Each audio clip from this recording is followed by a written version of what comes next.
नमस्ते। मैं आप लोगों को दुर्गा सप्तशती जी के और भी मंत्रों के बारे में बताऊंगी, जो जिसे किस प्रकार से हम लोग अलग अलग अपने मनोकामना के लिए हम लोग प्रयोग कर सकते हैं। मैंने इससे पहले आपको इसके पाठ की विधि के बारे में बताया है और अभी मैं बता रही हूँ इसके अध्यायों के बारे में। जैसे इसमें है ये देवी का कवच है। देवी का कवच का पाठ हम लोग करते हैं तो इसमें विनियोग करेंगे हम लोग। और नवरात्रि जो होते हैं, साल में जो 4 बार नवरात्रि आती है, या तो अगर सके तो ये जैसे ये किसी भी जैसे अच्छे दिन होते हैं, ग्रहण आदि में भी आप इसका पाठ कर सकते हैं। वैसे आप इसे नवरात्रि में सिद्ध करिए। नवरात्रियों में आप इसको सिद्ध करके जो इसके विनियोग होते हैं, आप शुद्ध होकर माता को पूजा प्रार्थना करने के बाद आप इसका विनियोग कीजिए। जो इसमें विनियोग दिए हैं, ओम ऐसे श्री चंडी कवच से ब्रह्मा ऋषि अनुष्टुप छंद चामुंडा देवतांग न्यास उक्त मातरो विजम दिगवंत देवतास्तम श्री जगदम्बा तीर्थे सप्तशती पाठन गते जपे विनियोग। तो ये सप्तशती पाठन गते जपे विनियोग नहीं बोलेंगे इस समय हम लोग, क्योंकि सप्तशती पाठ तो नहीं कर रहे हम, तो हम इसलिए हम लोग कहेंगे प्रीत्यर्थे मम अभिष्ट कामना सिद्ध्यर्थे जपे विनियोग। इस तरह से हम लोग लगा के इसमें बोल सकते हैं। और हम लोग इस तरह से जल डालेंगे। विनियोग में हम लोग जल गिराते हैं एक पात्र में। कोई भी पात्र आप ऐसे रख लीजिए, आप थाली कटोरी जो भी आपके पास है, तांबे का या पीतल का भी आप ले सकते हैं, ठीक है। रख लीजिए और उसमें डालिए। उसके बाद इसको आप पाठ करिए।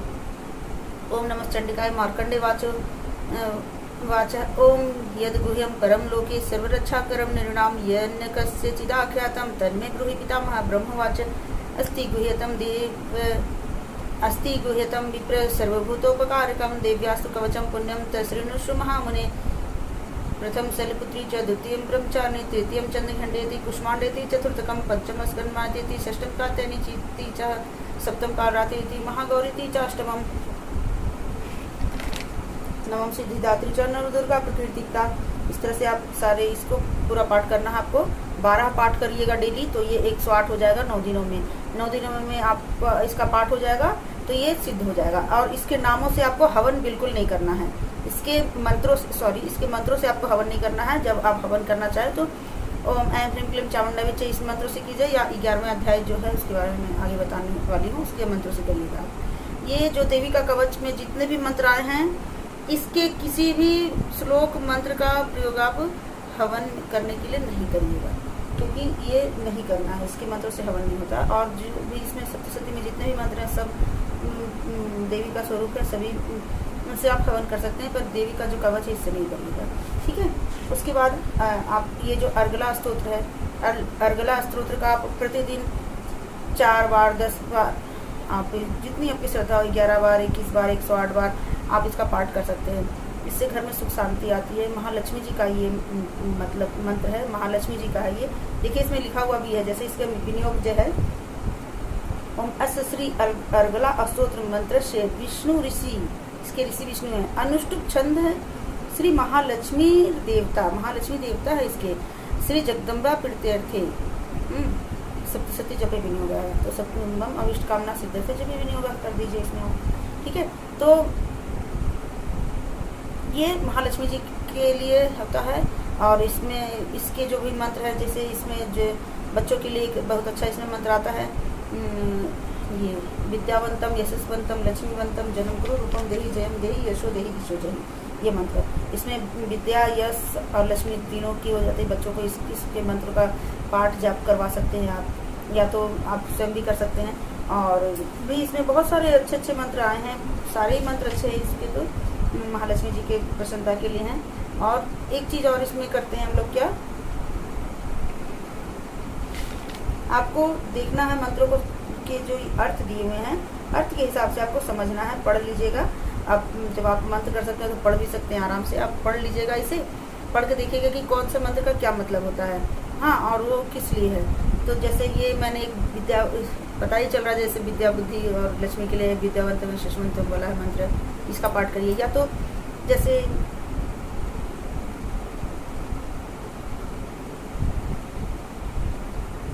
ये एक है, जैसे आपको अधिक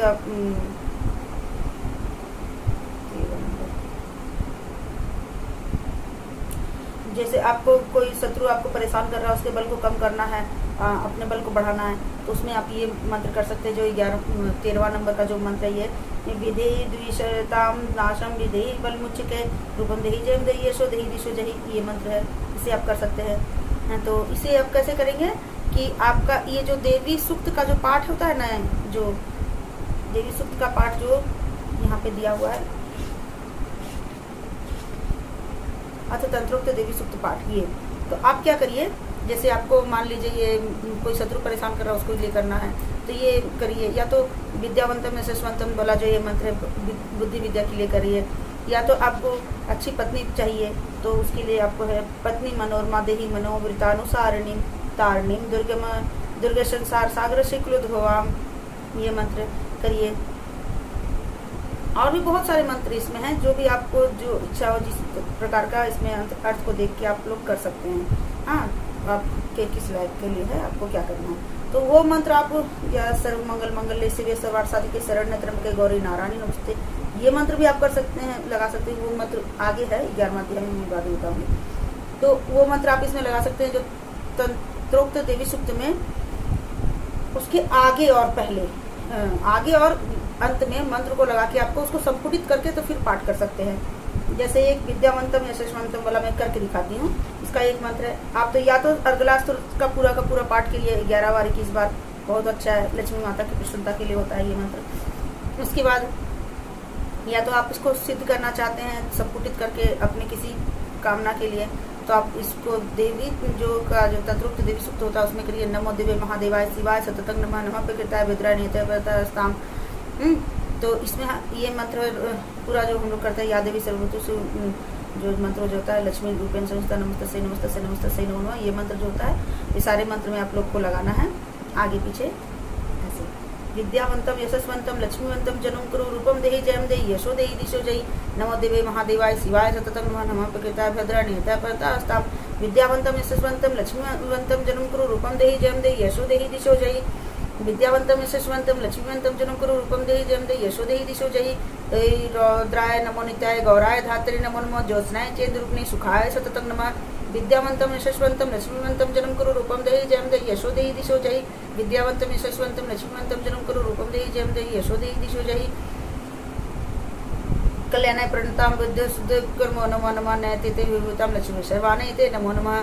विद्यावंतम यशस्वंतम लक्ष्मीवंतम जन्म कुरु रूपम देहि जयम देहि यशो देहि दिशो जयी विद्यावंतम यशस्वंतम लक्ष्मीवंतम जन्म कुरु रूपम देहि जयम देहि यशो देहि दिशो जयी। 2 बार बोलना है आपको, जो जिस मंत्र से संपुटित करना है उसे तो आपको 2 बार बोलना है, तभी तो वो किसी भी श्लोक के आगे और पीछे होगा। फिर जो दूसरा वाला श्लोक स्टार्ट होगा उसके आगे है ना, तो बीच में इसलिए 2 बार होता है वो मंत्र। इस प्रकार से आपको पूरा ये जो देवी सूक्त है ये पूरा आपको यहाँ तक करना है, जो भी देवी सूक्त है जहाँ तक हो रहा है वहाँ तक पूरा होता है। तो इसी तरह से आपको ये मंत्र को लगा के संपुटित करके करना है, ये होता है एक तो नियम।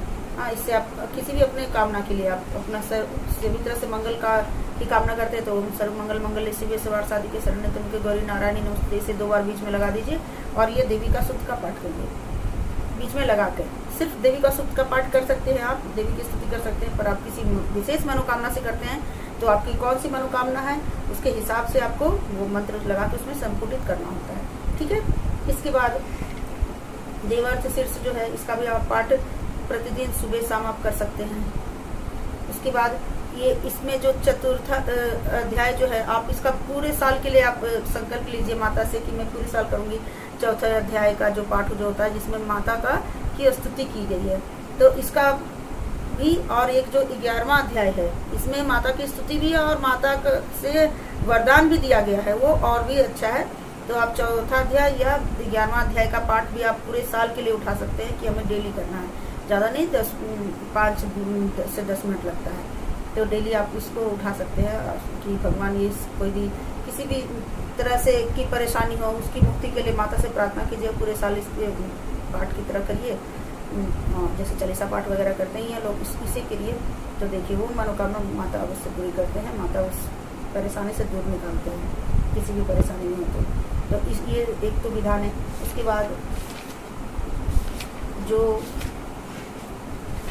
माता का ये श्री दुर्गा मनसा पूजा है, जब भी किसी भी पर्व त्यौहार में आपको समय मिले तो माता को जो हम लोग जो भी चूड़ी जो भी चढ़ाते हैं ना, तो ये जो मनसा पूजा है इसमें जो शंकराचार्य जी जो है ना वो माता को हर चीज़ चढ़ाए हैं मंत्रों द्वारा, मंत्रों से वो सब कुछ चढ़ाए हैं। ठीक है, तो वही वाला मंत्र है यहाँ पे, ये मंत्रों से हम लोग सब कुछ चढ़ा सकते हैं माता को। जो ऐरावत से का जुता हुआ जो रथ है वो रथ हम माता को अर्पण कर रहे हैं। जो देवलोक की जो सची जो महारानी है, जो इंद्रदेव की जो पत्नी सची हैं, उनके द्वारा बनाया हुआ चावल खीर से बहुत खुशबूदार है, सब कुछ पकवान है, वो सब जो है वो सब लेके हम माता को अर्पित कर रहे हैं। इस तरह से कामधेनु गाय की का जो दूध है उसका बना हुआ व्यंजन, उसका बना हुआ दूध जो है वो अर्पित कर रहे हैं, वो दूध अर्पित कर रहे हैं। इस तरह का बड़े बड़े मतलब चीज़ जो हमारे सामर्थ्य में नहीं है वो भी हम माता को अर्पित कर सकते हैं मंत्रों के द्वारा, तो उसका भी वही फल होता है। सिर्फ इसका पाठ करने से उसका जो हमें अर्पित करेंगे जो उसका फल होगा। और सबसे बड़ी चीज़ है कि मानसिक पूजा, माता की मानसिक पूजा होनी चाहिए। ध्यान करके कि माता को बड़ा सा कलश है, स्वर्ण का कलश है, उसमें गंगा जल जो मतलब साक्षात गंगा माता है उनसे गंगा जल लेके हम लोग उनको स्नान करा रहे हैं। कामधेनु गाय का दूध उनसे लिए हैं और फिर उससे स्नान करा रहे हैं, पंचामृत से स्नान करा रहे हैं। माता को तरह तरह से सजा रहे हैं, श्रृंगार करा रहे हैं, आलता लगा रहे हैं, उन्हें महावर जो पहनाते हैं, चूड़ी पहना रहे हैं, सजा रहे हैं माता को फूलों से, कमल के फूलों से, बैजंती माला से, हर तरह से जोआ के फूल से, हर तरह के फूलों से उनको सजा रहे हैं, हीरे मणियों से उनको सजा रहे हैं, श्रृंगार कर रहे हैं। इस तरह का मन में भाव करना है कि हम खड़े हैं, इस तरह से माता को सजा रहे हैं, बैठे हैं माता को सजा रहे हैं। इस तरह से फिर उनको अच्छे अच्छे पकवान दे रहे हैं, सब फल अच्छे अच्छे फल दे रहे हैं। जो हमारे सामर्थ्य में नहीं है तो कोई बात नहीं, हम मन से भाव करके उनको चढ़ा सकते हैं। जो दिव्य धूप गंध है उससे सजा रहे हैं, माता को आरती कर रहे हैं, 108 दियो की बत्ती है उससे हम आरती कर रहे हैं। इस तरह का मतलब भाव करके हम शिव पार्वती जी को हम इस तरह से अर्पित कर रहे हैं। जिन भगवान की भी पूजा करते हैं तो उसमें मानसिक पूजा का बहुत ही बड़ा विधान है, महत्व होता है मानसिक पूजा का। तो आप मानसिक मनसा पूजा जो है दुर्गा मनसा पूजा इसका पाठ करिए, आप माता का ध्यान करिए, इसका पाठ करिए, तो आपको वही सब फल प्राप्त होगा जो कि वो सब चढ़ाने से होता है, वो सब आपको इसके पाठ से प्राप्त हो जाएगा। ये मनसा पूजा है। ठीक है, उसके बाद ये जो जब भी समय मिले तब तक कभी कभार करना चाहिए। और ये इसके बाद दुर्गा द्वात्रिशन्य नाम माला है, ये दुर्गति शमनी, दुर्गपद्य निवारणे, दुर्गमछेदने, दुर्गशादिनी, दुर्गनाशिनी, दुर्गोत्तरधारणे, दुर्गनिहंति, दुर्गमापहा, दुर्गमज्ञानदा, दुर्गदैत्य, लोकधावनाला, दुर्गमा लोका, दुर्गमात्मस्वरूपिणी, दुर्गमार्गप्रदा, दुर्गमविद्या, दुर्गमासिता, दुर्गमज्ञान संस्थाना, दुर्गमध्यानवासिनी, दुर्गमोहा, दुर्गमगा, दुर्गमार्गस्वरूपिणी, दुर्गमाशुसंगति, दुर्गमायुधधारिणी, दुर्गमांगी, दुर्गमता, दुर्गम्या, दुर्गमेश्वरी, दुर्गभीमा, दुर्गभामा, दुर्गदारिणी नामावली नाम यस्तु दुर्गाया मम मानव पठेत सर्वेभ्यो तो भविष्यति न संशय है। ये जो है माता का 32 नाम है, दुर्गा देवी के 32 नामों का यहाँ पे वर्णन है। इसका भी आप पाठ कर सकते हैं प्रतिदिन। आप इसका 32 बार कर लीजिए पाठ, या 108 बार कर लीजिए, या एक बार भी कर लीजिए, आपको इसका पाठ कर सकते हैं आप। उसके बाद देवी से क्षमा प्रार्थना का जो है, ये जो भी हमारे से कभी अपराध हो जाता है, दिन प्रतिदिन रोज हम लोग अपराध करते हैं, तो जो भी अपराध होता है उसके लिए क्षमा प्रार्थना माता से करने के लिए ये क्षमा प्रार्थना वाला मंत्र है। इसके बाद ये सिद्ध कुंजिका स्तोत्र है। सिद्ध कुंजिका स्तोत्र जो है ये जरूर इसका पाठ करना चाहिए। हर पाठ में जब भी आप दुर्गा सप्तशती का पाठ करते हैं तो इसको बिल्कुल भी नहीं छोड़ना है, नहीं तो पाठ का फल ही नहीं मिलता है। बिल्कुल इसको करना जरूरी है, जो सिद्ध कुंजिका स्तोत्र है। ठीक है, इसका पाठ करिए। एक तो जो ये पाठ आपका सप्तशती में दिया है इसी को पढ़िए। ठीक है, और एक दूसरा इसका तरीका क्या है, अगर आप इसको सिद्ध करना चाहें तो जैसे आपकी कोई मनोकामना है, बहुत बड़ी कोई मनोकामना है जो आप माता से चाहते हैं उसे पूरा करें, तो उसमें आपको क्या करना होगा, इनका मैं आपको विनियोग बता दूंगी। मैं आपको इसका डिस्क्रिप्शन में आपको इसका विनियोग लिख दूंगी। इसका विनियोग है इसमें जो कि दुर्गा सप्तशती में नहीं दिया हुआ है। ओम अस्य श्री कुंजिका स्तोत्र मंत्र से सदाशिव ऋषि अनुष्टुप छंद श्री त्रिगुणात्मिका देवता ओम एम बीजम ओम ह्रीम शक्ति ओम क्लीम कीलकम मम सर्वाभिष्ट सिद्ध्यर्थे जपे विनियोग, ऐसे बोल के विनियोग करना है। उसके बाद इसका पाठ कहाँ से करना है, आपको अथ मंत्र दिया है ना जहाँ से, वहाँ से शुरू करना है। ठीक है, मंत्र जहाँ से शुरू है वहाँ से ये सिद्ध कुंजिका स्तोत्र का पाठ शुरू होता है। वहाँ से कर। तो आपको अथ मंत्र नहीं बोलना है, इति मंत्र नहीं बोलना है, कुछ नहीं बोलना, आपको मंत्र बोलना है बस। इस तरह से देखिए, ये विनियोग कर लीजिएगा। विनियोग करके माता का ध्यान करके आपको ये पाठ करना है। ओम ऐं ह्रीं क्लीं चामुंडाय विचे, ओम ग्लूं हूं क्लीं जूं सः ज्वालय ज्वालय ज्वल ज्वल प्रज्वल प्रज्वल, ऐं ह्रीं क्लीं चामुंडाय विचे, ज्वल हम सम लं छं फट स्वाहा। नमस्ते रुद्र रूपिणे, नमस्ते मधुमर्दिने, नमः कैटहारिणे, नमस्ते महिषार्दिनी, नमस्ते शुंभंत्रे च निशुंभासुर घातनी, जागृतं हि महादेवी जपं सिद्धं कुरुष्व मे। ऐंकारी सृष्टिरूपाय ह्रींकारी प्रतिपालिका, क्लींकारी कामरूपिणे बीजरूपे नमस्ते, चामुंडा चंडघाती च ऐकारी वरदायिनी, विचे चा भयदा नित्यं नमस्ते मंत्र रूपिणी, धाम धीम धूम दूरजटे पत्नी, वाम वीम बूम वागधीश्वरी, क्राम क्रीम क्रूम कालिका देवी, शाम शीम शूम में शुभम कुरु, हुम हुम हुम कार रूपिणे, जम जम जम जम्भनादिनी, भ्राम भ्रीम भ्रूम भैरवी भद्रे भवाने ते नमो नमः। अं कम चम टम तम पम यम सम बीम दूम एम बीम हम छम धी जाग्रम ध्रि जाग्रम, त्रोटे त्रोटे दिक्तम कुरु कुरु स्वाहा, पाम पीम पूम पार्वती पूर्णा, खाम खीम खूम खेचितता, साम शीम शूम सतसती, दिव्या मंत्र सिद्धिम कुरुष्व में तक जहाँ तक है वहीं तक आपको बोलना है। ठीक है, आप अगर पाठ कर रहे हैं, जैसे सप्तशती का पाठ करें तो आपको तो यहाँ तक पूरा बोलना ही है रुद्रम यथा तक। लेकिन अगर आप सिद्ध कुंजिका स्तोत्र का सिर्फ आप जब आप 24 बार 108 बार जैसे पाठ कर रहे हैं, डेली पाठ कर रहे हैं, नवरात्रि में सिद्ध कर रहे हैं इसको, तो आपको विनियोग करना है। उसके बाद आपको मंत्र सिद्धिम पुरुष में तक करना है। ठीक है, यहाँ तक करना है। जब हम लोग 11वां अध्याय का पाठ शुरुआत करते हैं तभी पाठ करने के बाद उसका हम लोग को 9वीं के दिन जब हम लोग हवन करेंगे तो उसमें हम लोग पुआ बनाएंगे, अगर हम पुआ बना पाए तो। नहीं तो फिर पुआ बनाएंगे तो शुद्ध घी का होना चाहिए, बिल्कुल तेल का, रिफाइन का नहीं, शुद्ध घी का ही हवन में हम लोग प्रयोग कर सकते हैं। तो या तो पुआ बनाएंगे या तो खीर बनाएंगे, और खीर को बीच बीच में आहुति में डालना। अगर आप लोग हवन करने के लिए 2-3 लोग हैं तो एक आदमी घी का आहुति डाले, दूसरा आदमी खीर का थोड़ा थोड़ा खीर चम्मच से डाले, या पुए हैं तो पुए के छोटे छोटे टुकड़े करके रखें उसे डालें, और एक आदमी हवन सामग्री जो भी आपने तिल घी और उसमें शक्कर डाल लें, और पंचमेवा जो भी आपके पास हो वो डाल लें। बस इतना आप डालकर आप ये 3 प्रकार से हो जाएगा, और वो एक एक आदमी एक एक चीज़ डालते जाएं। इस तरह से करना होता है हवन। और जो माता के जो मंत्र हैं 11वां अध्याय में उसका करना होता है। ठीक है, तो ये हवन की सामग्री होती है। और भी सारे देवी देवता का जितने भी आपने आवाहन किया है 9वीं को सबको हवन देना होता है। और उसके बाद फिर जो प्रधान देवी जो माँ दुर्गा देवी का जो आप जो अनुष्ठान कर रहे हैं उनका जो नवान मंत्र होता है उससे आप। और ये जो 11वां अध्याय जो होता है, 11वां अध्याय का हम लोग प्रतिदिन पाठ तो करना ही चाहिए। ये बहुत ही ज़्यादा मतलब अच्छा होता है 11वां अध्याय। और 12वां अध्याय जिसमें देवी ने वरदान दिया है वो भी बहुत अच्छा होता है, उसका भी पाठ करना चाहिए। वैसे काली माता की जो भक्ति करना चाहते हैं वो 7वें अध्याय का पाठ कर सकते हैं प्रतिदिन। इस तरह से सभी मतलब अलग अलग प्रकार के होते हैं। और ये 11वां अध्याय का जो है, जब हम लोग जब सप्तशती का जब पाठ करते हैं 9 दिन में, 9वीं जो होता है, 9वीं के दिन जब हम लोग हवन करते हैं तो हमें 11वां अध्याय का हर मंत्रों के द्वारा आहुति देना है। जैसे कि ओम ऐं ह्रीं क्लीं चामुंडाय विचे में स्वाहा करके हम 108 बार देंगे, 21 बार जो भी हम जितना हमारे पास शक्ति होगा देंगे। लेकिन ये जो मंत्र है 11वां अध्याय का, इसका तो जरूर देना चाहिए पूरे पाठ का। जैसे ध्यानम है ओम बाल रवि भी धोती मिंदु किरीटे नाम तुंकुचाम नयंत्र युक्ताम स्मेरमुखी वरदांकुश पासा भीतिकराम प्रभजे भुवनेश्वरीं स्वाहा।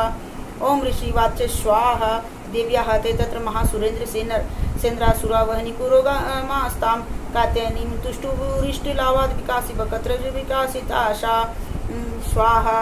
ऐसे ठीक है। देवी प्रपन्न आरती हरे प्रसिद्ध मातर जगत खिलस्य प्रसिद्ध विश्वेश्वरी पाहि विश्वम तुम्हेश्वरी देवी चराचरस्य स्वाहा।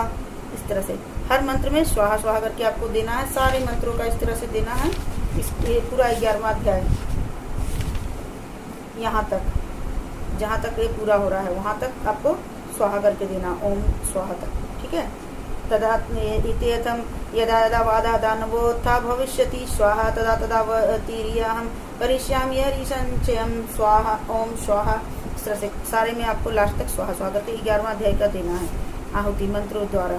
सारे ये जो जितने भी 11वां अध्याय में है ना, सारे देवी देवता नृसिंह नरसिंही देव से नृसिंही शक्ति निकली थी, वाराह देव से वाराही शक्ति निकली थी, कार्तिक देव से कौमारी शक्ति निकली थी, ब्रह्मा जी से ब्रह्माणी शक्ति, इंद्र देव से ऐन्द्री शक्ति, यहाँ सब सारी शक्तियाँ निकली थी। सारी शक्तियों का यहाँ पे है मंत्र है आया है, जो 11वां अध्याय जो है ये इसमें। उसके बाद जो दुर्गा जी जो जितने भी अवतार लेंगे उसमें स्कंद माता, ये शाकंभरी देवी जो पृथ्वी पे जब पानी नहीं हुआ था तो साताक्षी देवी प्रकट हुई थी। शाकंभरी देवी अपने शरीर के फल फूल से धरती का पालन पोषण किए थे।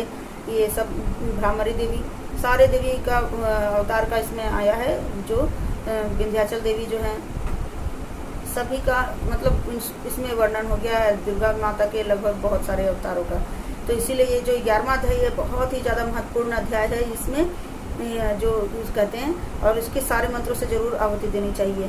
और लक्ष्मी जी का भी पूजा कर रहे हैं तभी भी, या दुर्गा जी काली जी का पूजा कर रहे हैं तभी भी, ये जो 11वां अध्याय जो है बहुत ही महत्वपूर्ण है।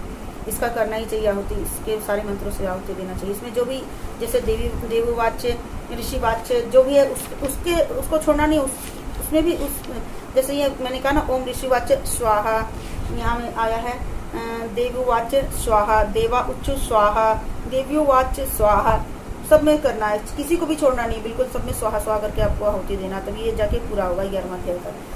ठीक है, तो इस तरह से ये आपको जब भी हवन करते हैं नवमी के दिन, तो इसको आप सारे को हवन में आपको शामिल जरूर करना है, इस श्लोक को 11वां अध्याय का। तो आशा करते हैं कि आप लोगों को जो भी मैंने जानकारी दी है वो अच्छी लगी होगी, और जो भी माता के पूजन का विधान मैं जहाँ तक सकी हूँ मैंने बताने की पूरी कोशिश की है। और कुछ बहुत जो भी जहाँ तक मैंने कोशिश किया है इसे आप ज़रूर करिएगा। और इतना माता का विधि विधान है, सब कुछ तो बताना किसी भी इंसान के बस की तो बात है नहीं। तो मैंने जहाँ तक बताया वहाँ तक करने की कोशिश करिएगा। और मेरा वीडियो अच्छा लगा हो तो इसे लाइक शेयर ज़रूर कीजिए। आगे फिर मैं किसी और भक्ति के वीडियो को लेकर आऊँगी। तब तक के लिए